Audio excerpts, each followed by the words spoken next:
Amigos de Impacto Venezuela, bienvenidos a una nueva edición de este su programa Sin Censura, Cara a Cara. El día de hoy tengo como invitado a Reinaldo Quintero, expresidente de la Cámara Petrolera de Venezuela. Bienvenido a la pantalla de Impacto. Muchas gracias, Mildred, por la invitación a tu programa Cara a Cara. Saludos a todos los seguidores. Es importante el tema petrolero, ¿por qué? Porque hay una crisis sin duda y también un problema que continúa con la escasez de combustible. Problemas para los pagos de los fondos de los trabajadores y precisamente a ese punto quiero ir. Nicolás Maduro entregó una macolla petrolera para la administración de un fondo de trabajadores. ¿Qué significa esto? Mira, primero que todo hay que entender que el petróleo dentro del contexto de nuestra realidad, no solamente local, sino global, es 10% petróleo y 90% política. Dentro de ese 90% de política que tiene que ver con el impacto social y considerando que el petróleo es la columna vertebral del hecho social venezolano, de la economía, el presidente Nicolás Maduro hizo una propuesta que viene aprobada sobre el tema de entregar un sistema de seguridad laboral que está asociada a la riqueza y a la fertilidad natural de la tierra, en este caso petrolera. Venezuela es muy generosa desde el punto de vista de recursos naturales y se entrega lo que se llama una macolla, que es un área operativa contenida en 4.5 hectáreas, 50 pozos, que pueden producir 9.500 barriles al día, que traduciéndolo al precio de hoy pueden ser algunos 40 millones de dólares mensuales, que pueden ser al final de año algo cercano entre 450, 500 millones de dólares, no limitado solamente al sector público petrolero, sino también al resto del sistema público venezolano, de los empleados y demás. Y yo creo que es una buena medida siempre y cuando se cumpla con los temas de transparencia, de cumplimiento y de rendir cuentas. De ahí nace la posibilidad de que eso funcione y creo que es un buen ensayo para la nación. ¿No se corre el riesgo de que se pierdan esos fondos como ocurrió con el fondo de los pensionados de PDVSA, que se los robaron? Yo lo que creo es que hay que llevarlo a un sistema de reporte y de transparencia y creo que hay que, digamos, rectificar esas malas prácticas del pasado. Yo tengo básicamente una teoría de que hay dos fuentes de problemas en Venezuela o de desafíos. Uno son las sanciones, que son obvias y nos impactan económicamente, y las otras son las autosanciones, que es todo aquello que hicimos localmente los venezolanos. ¿Como por ejemplo? Como malas decisiones, como todo lo que tiene que ver con los problemas políticos, cualquier cosa que no tiene que ver con las decisiones de Norteamérica, por ejemplo, que son sanciones, son autosanciones, son autogoles, cosas que hemos decidido internamente que no ha funcionado. Y puede ser desde una mala administración, desde una ley que está diferida, desde un mantenimiento en menor escala que no hicimos, desde no hacer los ajustes que la industria petrolera necesita para insertarse en este mundo de cambio tan globalizado y tan complicado, donde el 90% es política y hay que tomar buenas decisiones. Pero yo sí creo que en sí es una buena decisión, sí se lleva con transparencia, sí se rinden cuentas y si se destinan los fondos de esa macolla, de esa producción, de esa área operativa a un sistema como fue destinado de seguridad laboral. ¿Qué hace falta para evitar nuevas tramas de corrupción en Petróleos de Venezuela? Una empresa o una industria que es nuestra corona, sin duda alguna, pero está muy golpeada. No, yo lo que pienso es que tiene que desbloquearse de esos intereses y hacerlo un sistema que los intereses de lado y lado. Toda mina, toda fuente de riqueza siempre está sometida a los intereses y al ego del ser humano. Y eso no es un sector ni otro sector. Eso es parte de lo que es los seres humanos. Los seres humanos tenemos una tendencia a acumular, a luchar, a violencia, y el planeta está sometido a todo esto. Entonces hay que darle espacio al diálogo, hay que darle espacio a los correctivos, hay que darle el espacio a algo que se llama paz, que no se logra desde el resentimiento. La gente buena, como cualquiera de nosotros, está hecha para trabajar y para crear progreso. Y el progreso se tiene que compartir. El progreso no se puede quedar en un solo sitio como una burbuja. El progreso, ¿qué es lo que ha pasado? Ha ocurrido una y otra vez, y no solamente en Venezuela, en Latinoamérica. Por eso es que Latinoamérica no agarra, no termina de agarrar el camino del progreso, porque no entiende que tiene que expandir esos sentimientos que trata de concentrar en una burbuja y que no termina de bajar. ¿Se podría venir una nueva apertura petrolera? De hecho, de facto está ocurriendo. Está ocurriendo digamos, un avance de modelos de negocio donde ya está participando afortunadamente Chevron, que es un socio transparente, que se lleva en rendimientos de cuenta y que está funcionando y que agrega valor a nuestra sociedad, y que además no solamente agrega valor desde el punto de vista operativo, sino que hay más barriles. Entonces está ingresando posiblemente Eni, está ingresando Repsol, está detrás de esto también Petrovietnam, más bien árabes. Está ingresando más bien Maurel & Prom, que es una operadora francesa, y todos esos que tú nombras tienen que ingresar con capital y tecnología. Si pueden, bienvenidos. Si no pueden, es mejor que dejen el espacio para aquellos que sí podemos ocupar el espacio con productividad, transparencia y cumplimiento de las leyes. ¿Ellos podrían abrir el mercado petrolero venezolano? ¿Te refieres ellos a quién? Todos, Repsol, Eni, Chevron, Petrovietnam, los árabes, los franceses. De facto es así, y los nacionales que también estamos aquí. Bueno, claro, por supuesto. Lo que pasa es que todavía siguen las fallas o la escasez de combustible. Nuestros hermanos, todos seguimos haciendo colas diariamente para surtir combustible, incluso aquí en la capital venezolana, donde poco se veía esas largas filas de vehículos. Yo lo vivo. Muchas personas que me ven lo viven. Y les hemos preguntado, ¿se acostumbraron a hacer cola por gasolina? Sabemos que es una necesidad, pero ¿por qué si usted dice que se está abriendo de forma de facto, seguimos con este problema de escasez de combustible? Porque hay que transcurrir un rato a compensar los errores del pasado. Por ejemplo, eso es una buena pregunta. Te lo voy a decir numéricamente. Necesitamos 140.000 barriles diarios de refinación para atender el mercado de la gasolina y algo como 40.000 barriles de diésel para atender el mercado de diésel, que viene más a ser un complemento de generación de energía, movimiento de transporte público, de carga, etc. Pero, ¿qué ocurrió en el pasado? Tuvimos muchos años regalando la gasolina, regalándola literalmente, y esa gasolina se escapaba. También a otros países. Pero esa gasolina se escapaba hacia Colombia, hacia otro lado, y eso no es de ahorita, eso tiene años. No, pero no es de ahorita.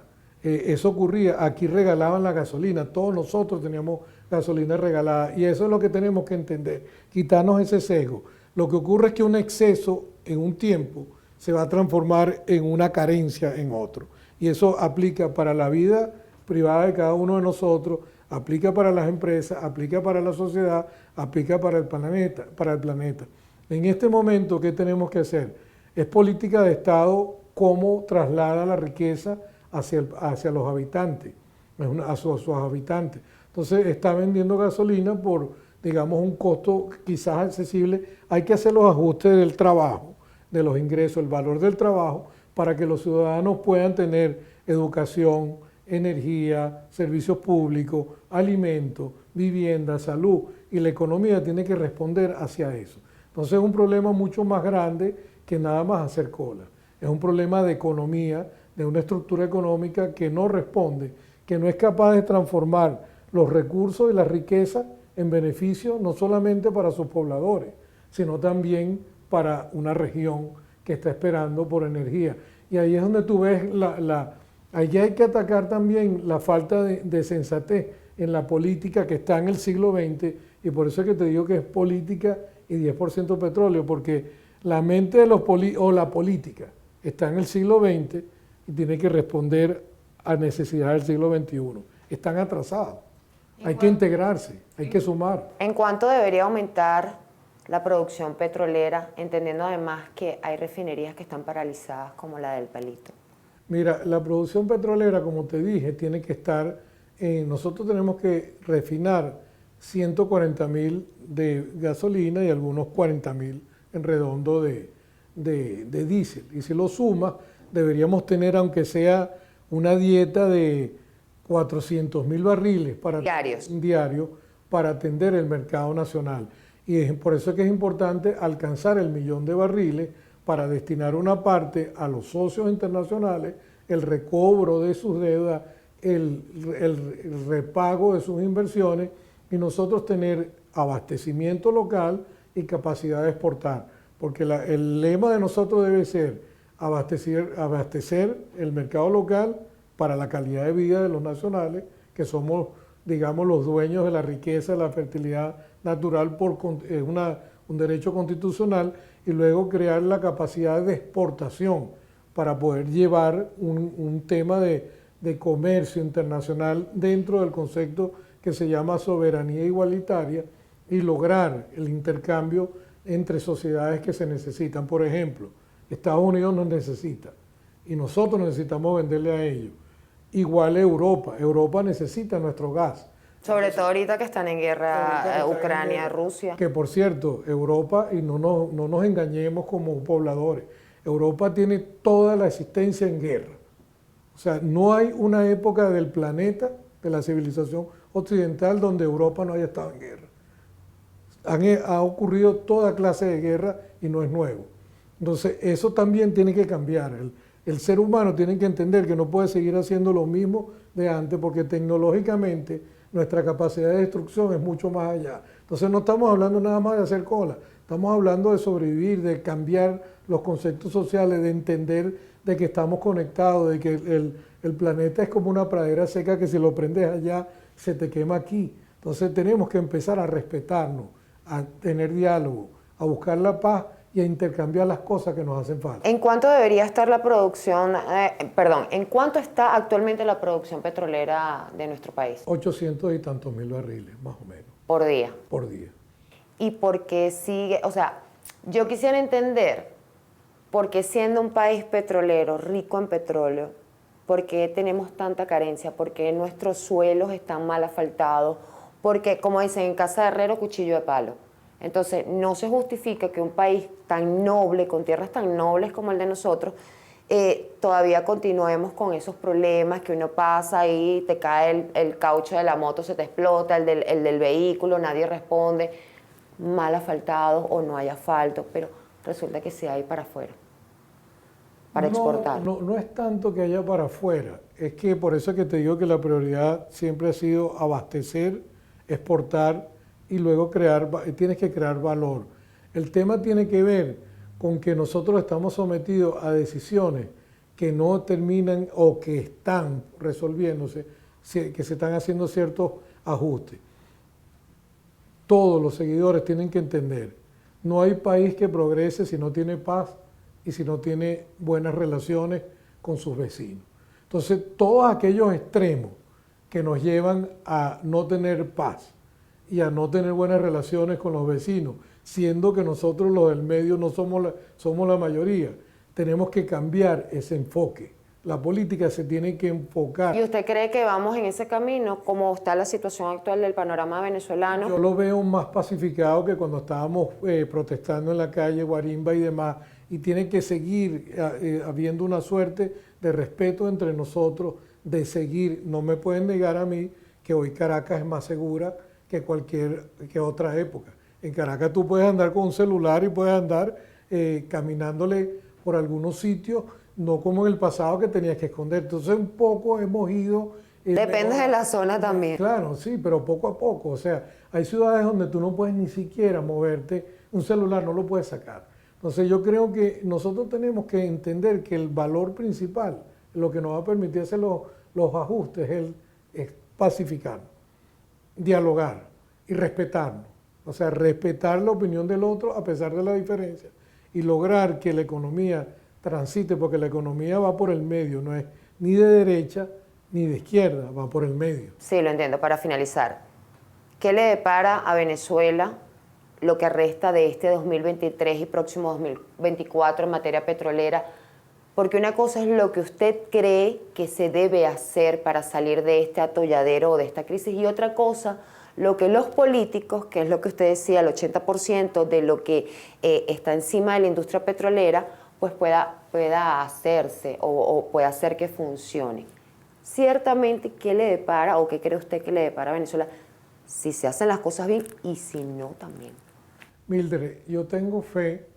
Todos la tenemos, todos, creo pero en esa es el la país realidad.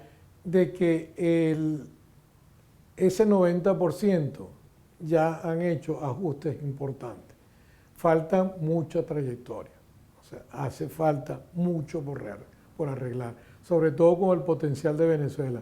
En número, yo estoy convencido que podemos llegar al 1.000.000 de barriles, no en un lapso tan corto, quizás a final de año, o sea, nos queda 5, 6, 7 meses de trabajo que pudiesen lograr capitalizar ese potencial, y un negocio bien llevado de 1.000.000 de barriles te lleva al 1.200.000, y si lo llevas bien en 1.200.000 te lleva a 1.500.000. ¿Hay voluntad para eso? Sí, creo que la hay. No, por lo menos hay la necesidad y el reconocimiento de que hay que hacerlo. ¿Cree que Venezuela pueda regresar a un escenario como en 2002, con el tema petrolero? 2.8 millones de barriles. Si lográramos hacer los ajustes, sí. Venezuela tiene ese potencial y tiene esa infraestructura, tiene la reserva más grande del planeta. ¿Y eso nos ayudaría a salir de la crisis? Yo creo que la crisis tiene que lograrse cambiando la mente rentista, entendiendo, recuperando el valor del trabajo, recuperando el valor del ciudadano, recuperando libertades económicas que son necesarias para que el ciudadano se sienta en su capacidad de hacer cosas, recuperando la gente que ha salido y logrando que todos entendamos que hay que respetar al otro. Independientemente, porque de nuevo, la economía va por el medio, no es ni izquierda ni derecha. Tiene que producir bienes y servicios y eso tiene que transformarse en progreso compartido para todos. No puede ser en burbuja, porque va a ser más de lo mismo. Reinaldo. Muchas gracias. Muchísimas gracias a toda mi audiencia también. Gracias por acompañarme cada domingo en este su espacio sin censura. Recuerde que también tenemos disponible para ustedes una plataforma en la web www.impactovenezuela.com y nuestras redes sociales @impactove. Soy Mildred Manrique. Hasta la próxima.